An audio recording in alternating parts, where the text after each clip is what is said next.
Hello, beautiful soul. Welcome to Strawberry Shift, where the strawberry symbolizes enthusiasm for love. I am so happy you are here to celebrate Compassion Day 2. Today is such a powerful day because we're really going to crack that heart open for self-love. Yes, and for some of you, this is going to be really fun and easy. For you, it might bring up some resistance. Please let me know. Please let me know your experience. I would really love to get your feedback.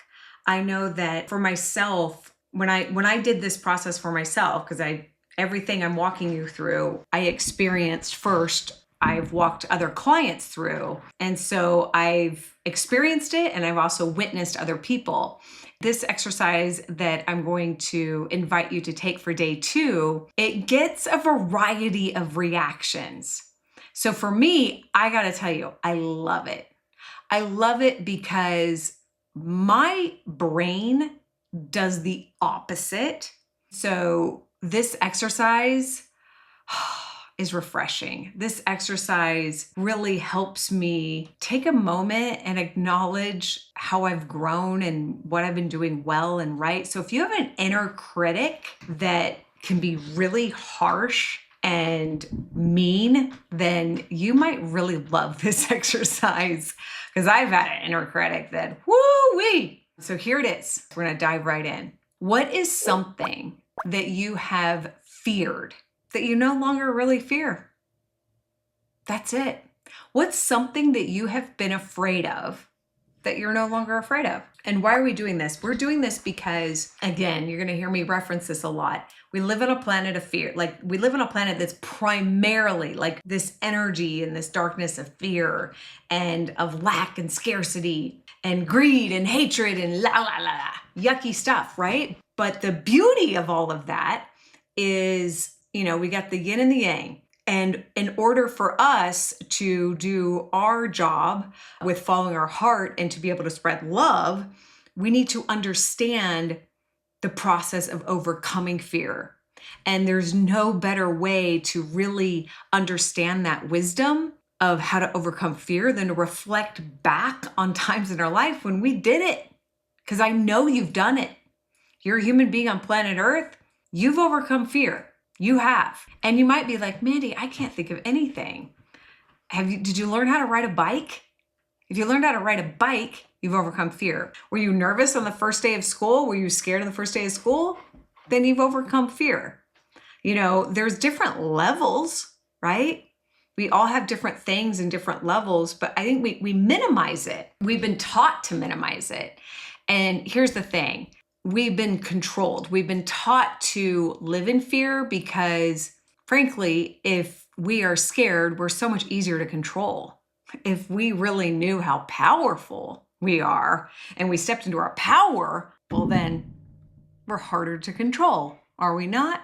Yes. I'm wanting to inspire you to remember how powerful you are and to remember your birthright of control. I don't know what Whiskey's doing. She's just like staring at the wall. That just totally interrupted my pattern with you. So what have you overcome? What fear have you overcome? I'm going to share a couple with you. I remember 1999 when I very first started coaching for Tony Robbins. I was so scared. I was so scared. I was so nervous. I remember my first client. I couldn't believe that this was her name. I was like, what are the chances? What are the chances? Her name was Patsy. How many Patsies do you know? That was my lamb's first name. I had a lamb in 4-H. I didn't know what they did. When I found out what they did, I stopped. And I still remember that was my very first official coaching client. And I was so nervous. I remember I brought her file home. I memorized all of Patsy's answers on her coaching questionnaire. And I wanted to do a great job for Patsy. And I was so scared. I was so scared I was going to be found out. I was so scared that I wasn't going to make it. I was so scared that they were going to fire me. I mean, I did get told many times during the training they weren't going to hire me because I was so young, because I was 21 in the training. I know that there were people who were mad at me that I actually got hired and they didn't, and they were older and it was weird.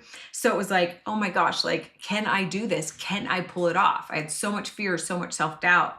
And I remember that first week of working for Tony being just constantly nervous, constantly nervous. It took about a month, and then I was like, I think I got this down. I think I'm okay. I mean, I wasn't like ever comfortable working at that company because there was so much anxiety in that company. But I got to the point where I got over my fear. And now, I mean, I've been coaching for 25 years. So now, no, I don't get nervous. I don't get nervous before a coaching session.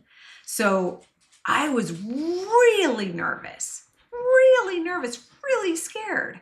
And I overcame it. And I'm so proud of myself that I did that. What have you done? I'd love to hear about it.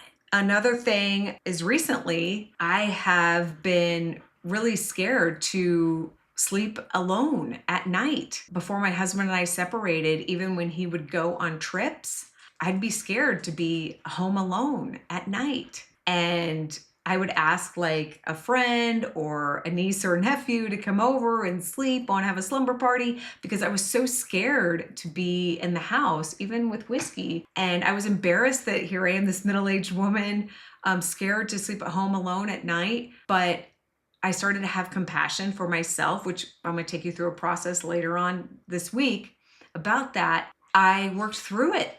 And I no longer have shame about that. And because I no longer have shame about it, I no longer have fear. Now I'm not scared. I'm not scared at night, except when she starts randomly barking. And then I'm like, what are you barking at? Then I get like, okay, what's that? Like someone has to go potty. So what have you been afraid of that you no longer are afraid of? This is so important to recognize and to celebrate, because what this does to your psyche is this is evidence, okay? So what we're doing is like, this is like in a court of law, is like we're building the evidence for your heart.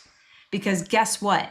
You live in a world that is constantly building evidence on fear.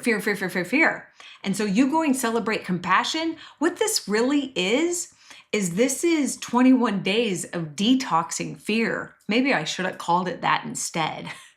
But this is really about detoxing fear, recharging your heart, and getting plugged into what is the truth. And the truth is always lies within the wisdom of the heart. And how we start being able to hear the wisdom of the heart and the voice of the heart is remembering evidence that we can unlock. And when you remember it, and then when you actually share it with another human being and they ask you questions and you give it energy, because when you talk about something, you're giving it energy.